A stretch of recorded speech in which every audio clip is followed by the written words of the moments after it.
In April 1915, the forces of the British Empire launched an invasion of the Gallipoli Peninsula. The aim was to weaken the Ottoman Empire, one of the central powers in World War I. The invasion force, however, faced strong resistance from the Ottoman forces, with prepared defenses along the coastline. The campaign became bogged down and months of bloody fighting ensued with little gains from each side. One of the British soldiers, Fred T. Wilson, went through this from the age of 17. He took part in some of the most gruesome fights that yielded little to no gains for either side. This is how he remembered the opening stages of the campaign. When the territorials in 1914 were asked to volunteer for active service, I went with the others. I left England in September 1914, when I was 17 years old. We embarked at Southampton in the SS Corsican, and reached Alexandria 17 days later. In Alexandria and Cairo 8 months went by and my experiences were varied. War seemed very distant. The Egyptians themselves appeared to be quite unmoved by our presence or the reason of our coming. I am afraid we didn't get their true opinions. It seemed to me in those days that the main idea in the army was to get you as fed up as possible, so that you welcomed any change. They caught us in this mood when orders came to embark for Gallipoli, so lustily we sang all the way from Cairo to Alexandria, sitting in cattle trucks, regulating the beat of the song to the clip of the wheels. At Alexandria, after hours of delay, we embarked on a captured German liner, the Derfflinger. Iron plates above, iron plates below, and riveted iron plates each side, bordered our bedroom. Closed and covered portholes kept out light and air, the darkness being partially relieved by a few electric globes and cages. In this half-light confusion attended the hanging of our hammocks as we tripped and fell over bits of unfamiliar ship's tackle. All this appeared more ridiculous when we slept on deck owing to the heat down below. We slept as we were. Nobody thought of undressing. For 3 days and 3 nights 4 men lived where one would have been cramped in that iron-cased floating stinkhole, eating badly cooked food and drinking warm water. By the night of the 3rd day as we neared Gallipoli, we were in the mood for anything. We'd fight anybody for anything, we didn't care what. Looking towards the land, we could see flashes here and there and hear intermittent firing, punctuated occasionally by the boom of heavy guns. Rumors were numerous, but the only one that proved true was that we disembarked that night. With all lights out, we crept slowly in towards the land, alongside the River Clyde, and were taken ashore in flat-bottomed barges. Everything was quiet, as though the guns were silenced to give us welcome. It was raining. Raining as it can only in the east. The barges grounded and we got no wetter by wading ashore. Everything was in a wonderful state of chaos. Nobody met us. Friend or foe could have done what we did. It was May 1915, and the Gallipoli campaign was new. Soaked kits are heavier than dry ones, and we were glad to lie down on the top of a cliff, in the pouring rain and mud, and sleep. The sun shone in the morning and we looked round. We were all eager for information, and this was given to us readily by a few wounded Lancashire Fusiliers from the front line. Cape Helles, where we had landed, was the general stepping-off place, and a mile of land had been taken. The loss of life had been out of all proportion to this gain, due to the prepared positions of the Turks right down to the water edge, which enabled them to mow down our men with ridiculous ease. Very bitter were our informants as they related the hurried preparations for battle, the taking of practically impregnable positions, and the terrific hardships endured under constant bombardment. That morning we were treated to a new sight. A Turkish prisoner, bandaged about the head, lying on the ground, his face, hands and arms painted green, and wearing a green uniform. He had been shot down from a gun nest in a tree, and before he had been located, his accurate sniping had accounted for a considerable number of officers. Now he was slowly dying. His eyes searched our faces and no doubt read pity there, the pity that goes out to a dog with a broken leg. We had not yet acquired the callousness of war veterans.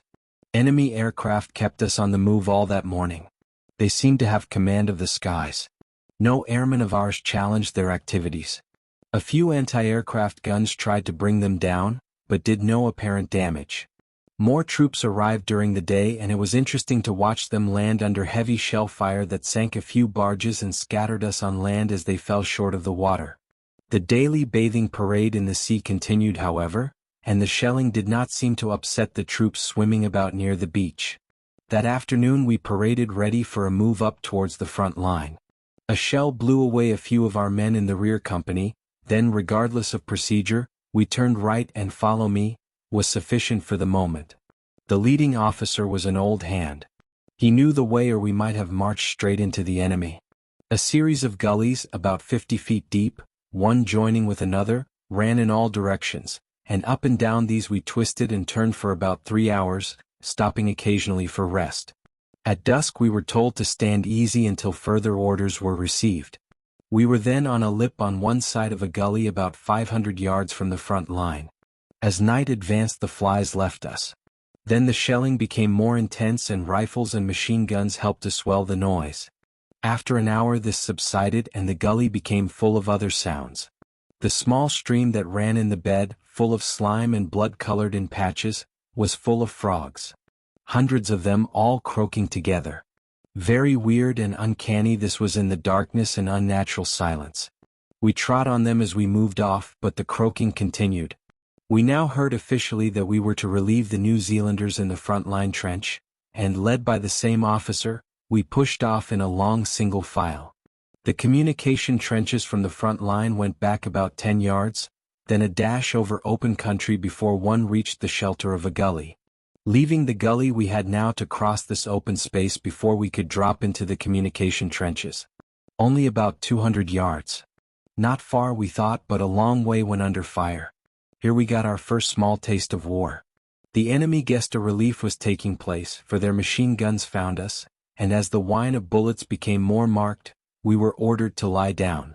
I lost my first friend at that moment, and it was hard to realize he would never again share with me the things we both enjoyed. As I flopped down, my equipment falling on top of me, I felt the handle of a spade on the ground. Instinctively I covered my head with the spade end and burying my ear in the mud, felt very well protected. I saw the man in front of me lying still with head well down, and waited with him for the next move. It came in the shape of a sergeant who, crawling up to both of us, wanted to know why the hell we didn't follow the others. We were keeping back all the men behind. I realized then my mistake in waiting for the man in front, and, crawling over him, I caught up with the others who had waited after the break had been noticed. One by one we dropped into the communication trench with a splash. Last night's rain still lingered, finding no outlet. No comfort or safety was to be found in the trenches in those early days. Sandbags had not arrived. Dug-up dirt thrown out served as a shield from bullets, a shield that fell in when rain came, and a roughly cut step in the side of the trench served for a seat. We slept on the floor of the trench or propped up along the side. In the blackness of the night we stumbled and splashed along the trench. All we could do was to obey orders, and if we received none, we thought we were doing right. We didn't know where we were or what might happen next. There was an awful din and the order for absolute silence had to be shouted from man to man. A stream of men going in the opposite direction plowed their way through the mud past us, the New Zealanders going out. It was a tight squeeze and many a curse followed us as we tripped over one another or bumped them into the sides of the trench. The guns were silent again now, and upon arriving at our appointed stations word came down the line to fire 15 rounds rapid at the enemy trench. With fingers cold, wet, and fumbling we loaded, fired as quickly as we could and got a volley in reply. This was our first shooting at the enemy even if we could see nothing, and proved so exciting that our discomfort was forgotten. The New Zealanders had now gone and we territorials held the line, or rather our part of it, for the first time. A great honor, and we meant, if possible, to do all we could to uphold that honor. By dawn, having stood to all the night, we were tired and hungry, and thought nothing much of the honor thrust upon us. But as the day became brighter we found interest enough in having a peep over the thrown-up dirt at the part of the landscape occupied by the Turk, and at the chaotic condition of no man's land. Barbed wire there certainly was, but it hung in shreds from wooden posts, and nearer to us a small trickle of water flowed alongside the trench, coming through the trench side a little lower down. In this, opposite to where I stood, lay a couple of dead Turks. There was no need to tell us not to drink this water, but we had to later, after it had been boiled. That day our time was taken up chiefly with making more comfortable the trench that served as a home, and in the days that followed there was no great excitement. Only a few big shells and sniping. Then a 15-hour bombardment by our guns commenced. The noise we now heard was terrific. A continual roar, thousands of big shells hurtling through the air at the same time. If more noise had been added it would have passed unnoticed, so great was the din, but the Turks did reply as our casualties that night were very heavy. I was losing most of my friends. We were in the support trench at the time and received an order to carry ammunition for the gunners from the dumps. Dozens of us carried heavy shells through mud that was impassable for mules. Instead of the 15 hours, the bombardment lasted only 7 hours. Ammunition had run out. There was only sufficient left for desultory shelling by our guns for one more day.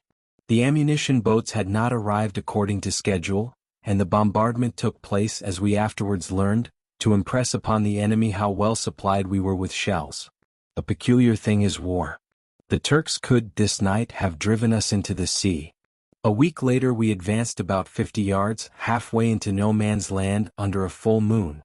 Our hectic digging with entrenching tools into rock-like earth as we lay flat on the ground was a sporting chance given to the Turk to try a little sniping. Our barrage did not cover us well enough and a large proportion of our men were killed. By dawn we were out of sight if we knelt down, and we did a lot of kneeling that day. We had no time that day to complete communication trenches back to the old line. So when the counterattack came, no way of retreat was possible except over the intervening open high ground. Our guns got the range soon after the Turks attacked, but that didn't stop them, and after a short hand-to-hand struggle we had to give way. It was a sorry retreat, and our casualties, if not heavy, were ugly. I was surprised at what man is capable of enduring in a semi-conscious state, how he can stagger to safety, leaving parts of himself behind. When we got back our machine guns opened fire and we laughed like maniacs as the Turkish advance crumpled and fell. That attack had failed. So it went on, day after day, week after week. A bit forward here, a bit back there, very little ground gained and very little lost, but death always. Disease helped to swell the death roll, but still the senseless game went on. New blood came from England but was soon spilt, and old blood faced days with hope of quick release. We became infected with the spirit of hopelessness. Such was the state of things when I was forced to crawl 100 yards to the nearest dressing station to have a shrapnel wound plugged. 2 days later I found myself on a hospital ship. I saw no more fighting. I hope you enjoyed. Until next time.